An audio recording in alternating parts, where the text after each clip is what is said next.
Salut à tous. Aujourd'hui, on va la faire sous forme d'histoire parce que les histoires, c'est ce qui parle le mieux. C'est pour ça qu'il y a eu des fables, les fables de La Fontaine. C'est pour ça qu'on raconte des contes aux enfants.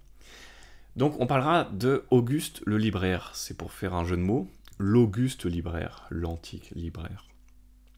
C'est l'histoire d'Auguste le libraire qui a monté sa petite librairie. Et il fait sa petite vie dans sa petite ville avec sa petite librairie. Jusqu'au jour où il y a un building immense en construction juste devant son commerce. Et ce building immense qui s'installe devant chez lui va abriter une nouvelle librairie. Et là, dès le premier jour d'ouverture, Auguste perd 10% de chiffre d'affaires. Heureusement pour lui, il n'y a encore pas tous les vendeurs, pas tous les rayons ouverts. Mais là, il y a un acheteur, un requin vautour, qui vient lui présenter un business plan et il lui propose de racheter son commerce parce que de toute façon son commerce il vaudra rien. Donc il lui propose moins 15%, moins 20% sur son commerce. Là Auguste il dit mais vous êtes fou, mon commerce ça fait 100 ans qu'il existe, il appartenait à mon père, jamais je le lâcherai, c'est une question de dignité, je m'en sortirai toujours. Alors il l'envoie balader. Mais les jours passent, les anciens concurrents à Auguste, aux quatre coins de la ville, déposent le bilan.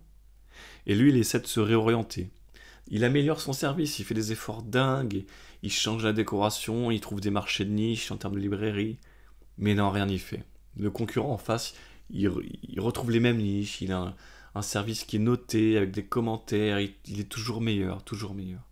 Et là, il perd encore 40, 50% de son chiffre d'affaires, Auguste, rien n'y fait.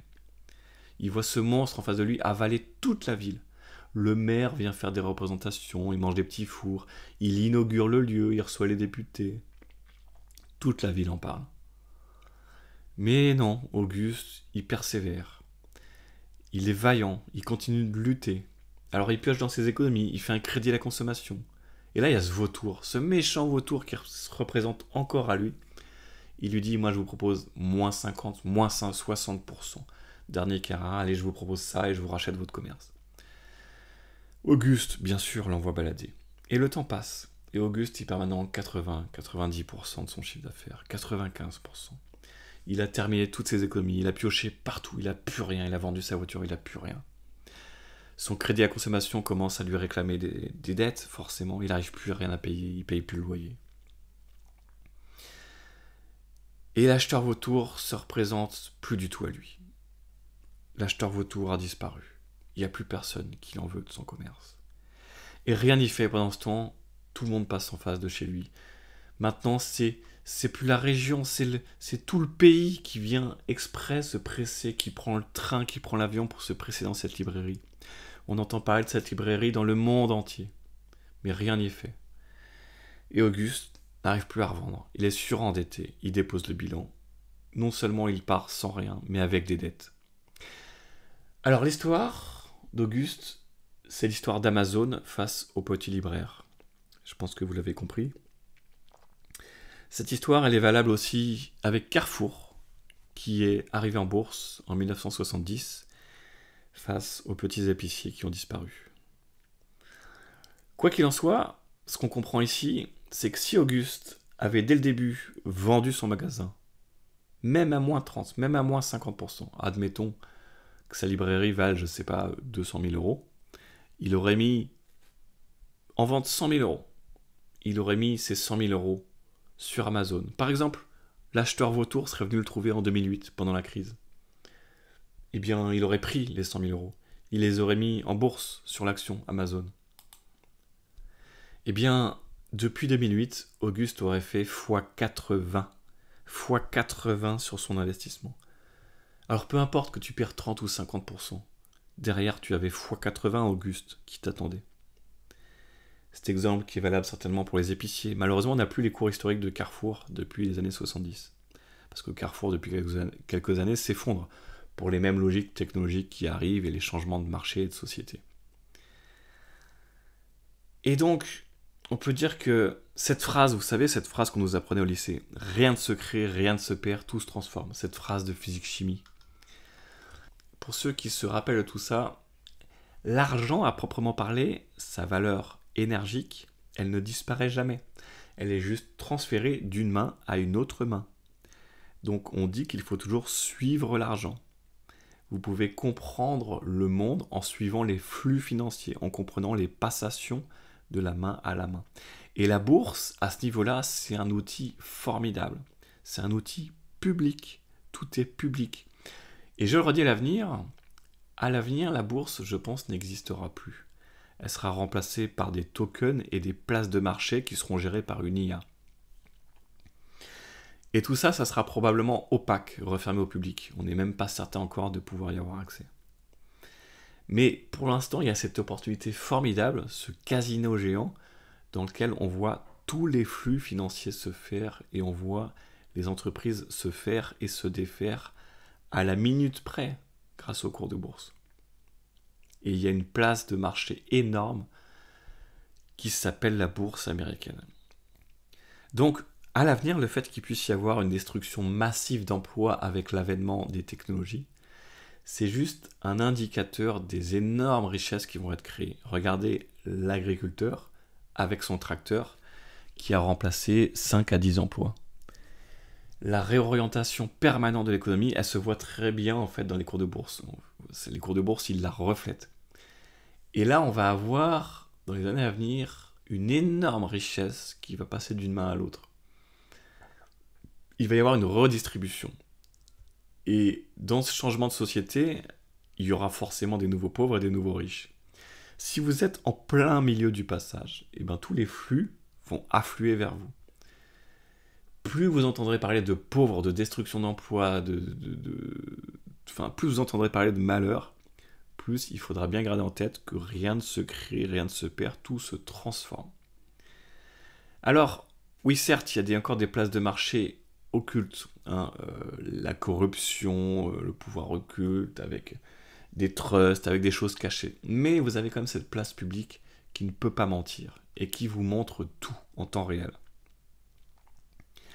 Donc il y a une autre métaphore sur cette histoire de Auguste le libraire. C'est l'histoire de l'Ukrainien. J'allais dire Vladimir, mais ils s'appellent tous Vladimir.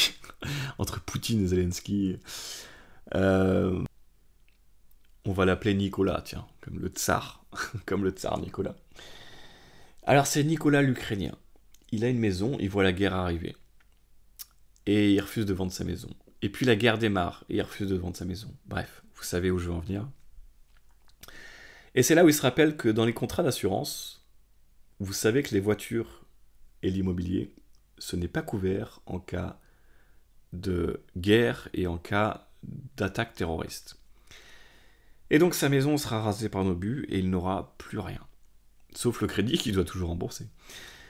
Donc là, il voit débarquer BlackRock. Et il voit BlackRock tout raser, tout reconstruire et s'enrichir. Et je comprends très bien la haine, je comprends très bien. En attendant, s'il avait vendu sa maison moins 50% au début de la guerre et qu'il avait tout placé dans BlackRock, vous savez que l'action BlackRock, historiquement, l'action double tous les 5 ans. Tu prends le début de la cotation jusqu'à aujourd'hui, il y a une moyenne sur cette action qui double tous les 5 ans. Depuis le début de la guerre d'Ukraine, février, il y a 3 ans déjà, l'action a pris 30%. Alors est-ce qu'elle doublera? Je ne sais pas, mais c'est pas déconnant historiquement parlant. Donc, si d'ici 2 ans l'action double, pour poursuivre cet élan de doublage tous les 5 ans, vous pensez bien que même s'il avait vendu sa maison à prix cassé et qu'il était parti en courant, je ne sais pas, à l'autre bout du monde, il aurait fini par retrouver la valeur de sa maison, largement. Donc on va en venir très vite après aux questions spirituelles, ce qui est bien et pas bien, etc. Mais ici, là, on parle déjà d'affrontement frontal. Tu trouveras toujours des manifs qui dénoncent BlackRock. Oui, ils sont puissants, ils dirigent le monde, c'est pas bien. Mais c'est pas avec des pancartes en carton que tu vas les faire tomber. Tu crois pas que si t'es activiste, ce serait mieux de t'enrichir toi aussi pour faire entendre ta voix? Plus t'es riche, plus tu seras entendu. Et franchement, il y a quoi de mieux pour s'enrichir que d'assister aux assemblées générales de BlackRock en étant actionnaire? Parce que tu auras ton mot à dire et en plus tu t'enrichiras comme eux. Donc en fait, il y a quoi de mieux que d'être actionnaire? Si tu veux un vrai contre-pouvoir dans la vie, il est souvent dans le camp d'en face. Tu peux lancer un hameçon, tu pêches à la ligne, et là, le camp d'en face, il mord, il tire dessus. En fait, tu es un cheval de Troie. C'est très simple à comprendre. Si ça mord, tant mieux. Et si ça mord pas, bah c'est toi qui gagne. Aujourd'hui, je m'intéresse à la technologie et à la bourse en même temps. La technologie par crainte, et je me dis qu'il vaut mieux investir dans mes craintes. Parce que si mes craintes perdent, eh bien on aura un monde plus rose, meilleur. J'aurai perdu l'argent, mais le monde sera beau. Si mes craintes gagnent, eh bien on sera dans un monde morose, mais au moins j'aurai le pouvoir, la force de l'argent pour affronter ce monde. En tout cas à court terme, à long terme, c'est une autre histoire. Et donc il y a toujours cette contrebalance, ce principe de balance et des flux d'argent qu'il faut comprendre, c'est très important. On a cette histoire d'Auguste le Libraire, cette histoire de Nicolas l'Ukrainien. Il faut apprendre à se défaire des choses au bon moment, ne pas toujours trop regarder la valeur des choses, mais comprendre sur le long terme que la puissance d'en face peut t'apporter beaucoup plus que ce que tu ne saurais faire toi-même avec tes petites mains. Ça, c'est très important. Par ailleurs, quand ton ennemi en face fait 200 kilos, tu connais la citation, quand ton ennemi pèse plus que toi, tu te tais et t'écoutes. D'accord ? Et il y a toujours ce principe qui revient, tu sais, dans tes cauchemars, où plus tu te bagarres avec un monstre, plus il est puissant parce qu'il se nourrit de ton énergie. Et il y a la même chose dans les sports de combat, où on dit que si quelqu'un te met un coup de poing, t'as un type de 200 kilos en face de toi qui met tout son élan, toute son énergie, eh bien tu ne luttes pas contre lui frontalement. Au contraire, tu te nourris de son énergie. Je pense que c'est le judo, l'aïkido, les choses comme ça, où les gens vont faire chuter leur adversaire en utilisant l'énergie de l'adversaire. Parce que tu accompagnes l'adversaire dans son élan jusqu'à le faire tomber par terre. On ne s'oppose pas frontalement à un ennemi puissant, c'est complètement idiot. Au contraire, on accompagne ses coups pour qu'il chute, on l'accompagne dans sa propre chute.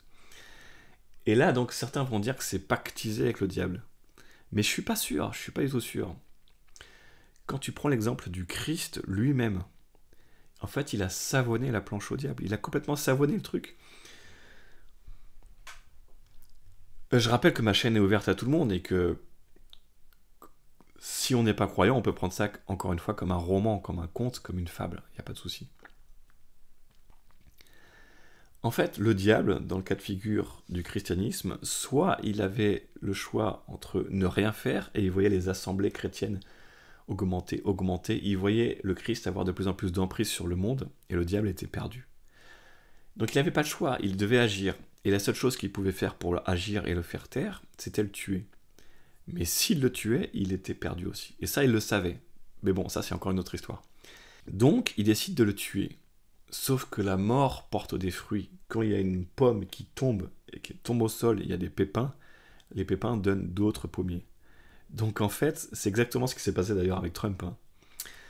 Donc, en fait, il savait que si le Christ tombait, il allait donner des fruits. Donc, dans les deux cas de figure, le diable était foutu. Vous regardez Trump. Trump, on lui a fait perdre l'élection présidentielle avec une triche. Donc c'était il y a 5 ans. Et puis on lui a tiré dessus récemment. C'est ce qui lui a fait gagner probablement la deuxième élection présidentielle et son deuxième mandat. Si vous tirez sur un héros, ça crée un roman national, Jeanne d'Arc, vous voyez. Si tu sacrifies un leader, il devient immédiatement un héros pour tout le monde. Parce que les foules, elles vont se braquer encore plus contre le pouvoir. Si le pouvoir met un coup de poing, avec son bras armé d'ailleurs, le bras étant l'armée, la police, les militaires, tu sais. Si la foule évite le coup et l'accompagne, la foule va terminer au-dessus du pouvoir. C'est un soulèvement populaire. Et c'est pour ça que l'obsession de toute forme de pouvoir, c'est la communication, c'est les médias. Parce qu'ils essaient de résorber le coup, et il y a une avalanche de médias qui essaient de répercuter l'onde de choc, de la contenir, tu vois, pour pas les mettre à terre. C'est ça, cette obsession des médias et de la communication. Maintenant, pour aller plus loin sur cette idée spirituelle, parce qu'on me dira que c'est pactiser avec l'ennemi que d'aller dans le camp ennemi pour se nourrir de cette énergie. Je vais te raconter mon histoire personnelle il y a 1 an ou 2. J'étais dans une église, et Dieu sait que je fous jamais les pieds dans une église. Je vous renvoie au début de ma chaîne YouTube. Il y a des vidéos sur le Vatican. Mais alors, je fous jamais les pieds dans les églises. Et donc j'étais dans une église ce jour-là, et je me suis mis à éclater de rire parce que j'ai réalisé un truc incroyable. Mais ça m'est venu, ça m'a traversé l'esprit, c'était incroyable. Je me suis dit, mais en fait, l'Empire romain, aujourd'hui, n'existe plus. Il n'y a plus que des ruines à Rome, tu vois, c'est plus rien. Par contre, tu as des églises dans le monde entier. Et elles sont toujours vivantes. Donc, alors la sacralité de l'église, c'est aussi une question. Je veux bien admettre qu'à une époque, les gens ne savaient pas lire et écrire, il y avait besoin d'églises pour enseigner. Mais bon, la sacralité de l'église, je vous renvoie vraiment encore une fois au début de ma chaîne YouTube avec certaines vidéos. Mais le coup qui a été porté sur le Christ en a fait un héros. Et c'est typiquement le scénario Matrix. Dans Matrix, Neo meurt en croix et il désactive de l'intérieur la salle des machines. C'est en mourant en croix dans la salle des machines qu'il désactive tout. Et il permet aux gens de se libérer par la suite en faisant ça. Et en fait, ce qui est intéressant, c'est que le Christ, il est mort à l'intérieur de Rome. Il a détruit Rome de l'intérieur. Le ver est dans le fruit. Aujourd'hui, tu te retrouves à l'autre bout du monde, mais au fin fond, je ne sais pas, de l'Amérique latine. Tu peux être au Groenland, tu peux être en Chine. Tu es dans une église romaine, à l'heure même où Rome n'existe plus. Rome a disparu. Donc tu es dans des ambassades romaines partout dans le monde entier d'un empire romain qui n'existe plus. C'est un truc formidable. Tu as des ambassades romaines, les églises romaines dans le monde entier alors que l'empire de Rome n'existe plus. Le Christ, en détruisant Rome, en a fait un empire mondial qui est toujours vivant. Donc il a tué Rome et il l'a rendu plus vivant que jamais à travers lui. Donc c'est assez, vraiment, c'est puissant, c'est incroyable. Je ne suis pas convaincu que investir chez des ennemis soit sale. En fait, c'est une contrebalance. Parce que plus ils voudront m'écraser frontalement, plus ils mettront les moyens techniques et financiers, plus ils me rendront résistant. Parce que moi, j'ai fait le tour de la barrière et je suis derrière eux. Tu vois ? Je suis derrière leur dos. Donc ils pensent tirer droit devant, mais je suis derrière eux, c'est moi qui fournis les cartouches. C'est moi qui leur vends les cartouches. Et ça me permet même d'orienter leurs décisions, parce que je vais siéger dans les assemblées générales, dans les conseils d'administration. Si on est suffisamment nombreux à faire le tour de la barrière et à rejoindre nos ennemis, mais ils n'ont plus d'ennemis en face d'eux, on n'est plus en face d'eux. Et ça ne veut pas dire que éthiquement et moralement, dans notre conscience, on a sombré chez l'ennemi.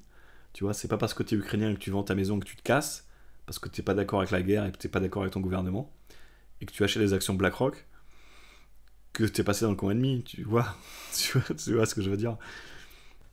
Parce que, entre nous, au bout de quelques années, quand les Indiens se sont fait coloniser, vous croyez qu'ils continuaient d'utiliser des arcs et des flèches contre les colons ? Non, ils avaient commencé à marchander, ils avaient commencé à acheter des armes, et donc ils tiraient avec les mêmes fusils que les colons, exactement les mêmes fusils. Et finalement, aujourd'hui vous m'écoutez sur une chaîne YouTube, c'est pas bien ? Est-ce que vous refusez la technologie ?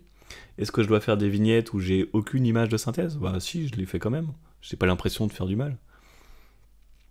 Il y a un jour, oui, où tout basculera. Mais pour l'instant, on est entre deux mondes, et on navigue tout le temps entre deux mondes. On a bien le bien et le mal à l'intérieur de nous, c'est une réalité. Il faut l'habilité de composer avec le monde de l'ennemi, avec les appareils de l'ennemi, sans avoir la conscience de l'ennemi. Ce qui est particulier, mais c'est le monde réel. T'imagines si tu veux t'opposer à BlackRock ? BlackRock, c'est 17 000 entreprises. Tu sais même pas qui est propriétaire de quoi là-dedans. C'est pas possible. Oui, t'en as qui vont s'isoler dans les écolos machin, t'as certains extrêmes qui vont aller s'isoler, faire du frugalisme dans la campagne avec une petite maison, etc. Mais dans ce cas-là, fondamentalement, si tu vas vraiment au bout du sujet, tu deviens un Amish, comme les Amish, pareil. Est-ce que ça veut dire que les Amish sont des personnes plus saines que d'autres ? Je suis pas sûr. Parce que oui, il y aura moins de nanas botoxées, il y aura moins d'hommes qui font des meurtres, oui, il y aura certainement des choses beaucoup mieux. Il y aura moins de culture pervertie, tout ce que tu veux. Mais est-ce que... Je suis désolé de reprendre l'exemple du Christ, hein, mais bon. Mais est-ce que le Christ, il s'est dit bah tiens, je vais rester au milieu des synagogues, je suis mieux ici, c'est pur, c'est parfait.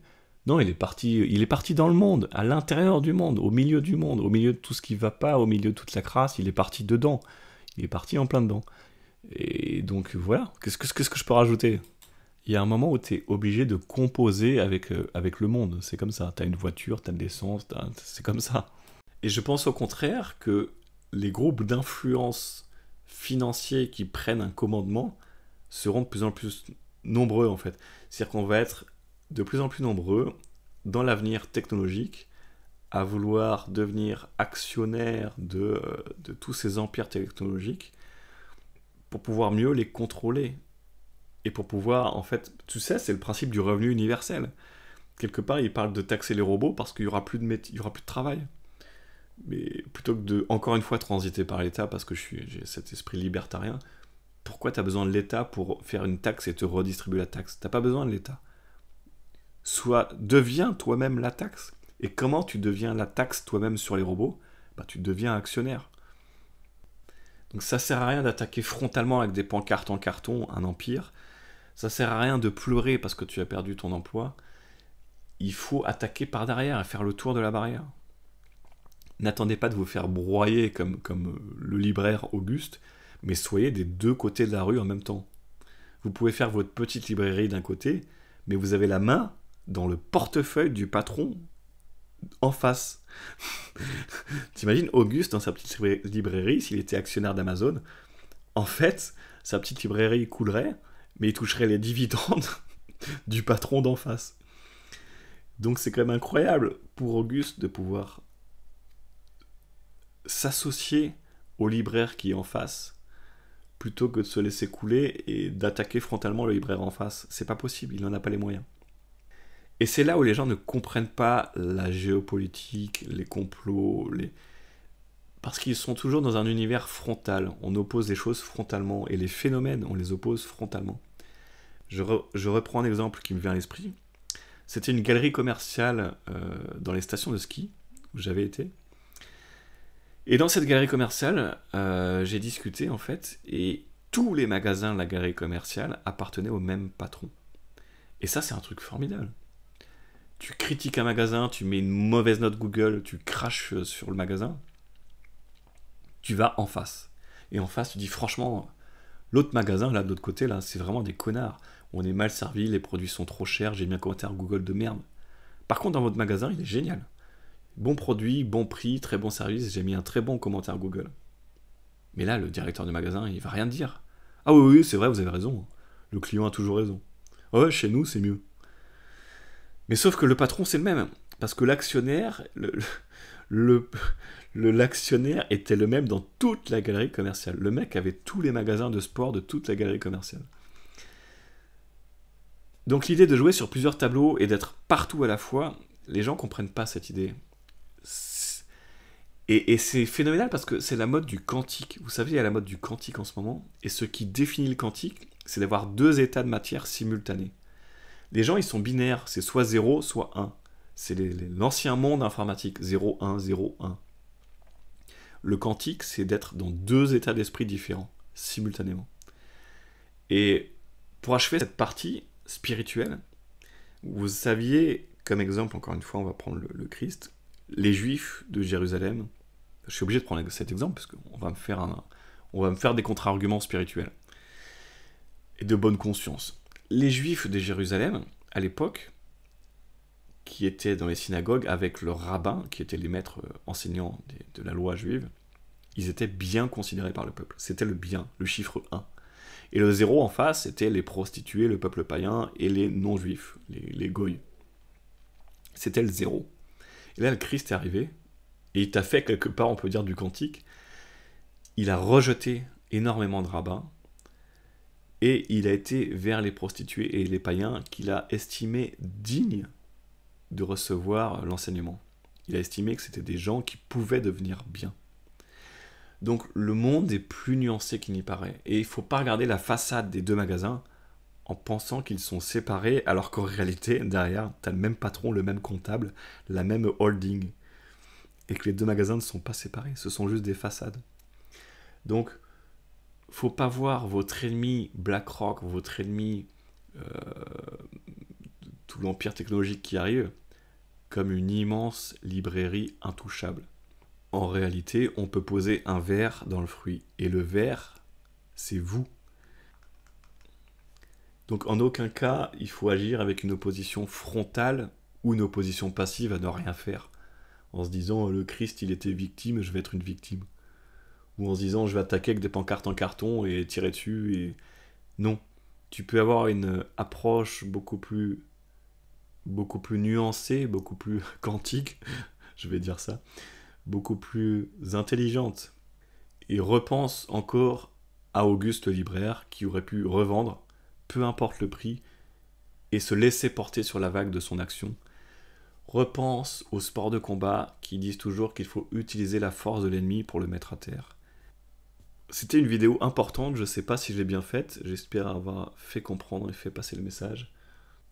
Parce que tu verras que dans les années à venir, il y aura énormément de gens qui se positionnent en victime, il y aura énormément de destruction, de catastrophes, de misère, et je pense que c'est dommage de ne pas faire le tour de la barrière, et de ne pas se dire, moi, je suis du bon côté, mais ma main, elle est dans le portefeuille en face, parce que je suis pas con, tu vois, je suis pas con. Il y aura une limite de conscience morale, j'en ai déjà un petit peu parlé, on en reparlera, on a le temps d'en parler. Il y aura une limite de conscience morale et il y a un moment où certainement on perdra tout parce qu'il y aura une éthique vers l'essence même de ce qu'est un être divin, de ce qu'est croire en Dieu, en un être supérieur, etc. Il y aura une éthique, un moment qui va certainement tout casser, mais on aura d'ici là d'autres éléments, on aura d'autres approches, on verra comment ça se passera. Mais d'ici là, je ne vois pas pour quelle raison ne pas jouer sur les deux tableaux. Je vous laisse réfléchir à ça, je vous dis à bientôt. Ciao ciao.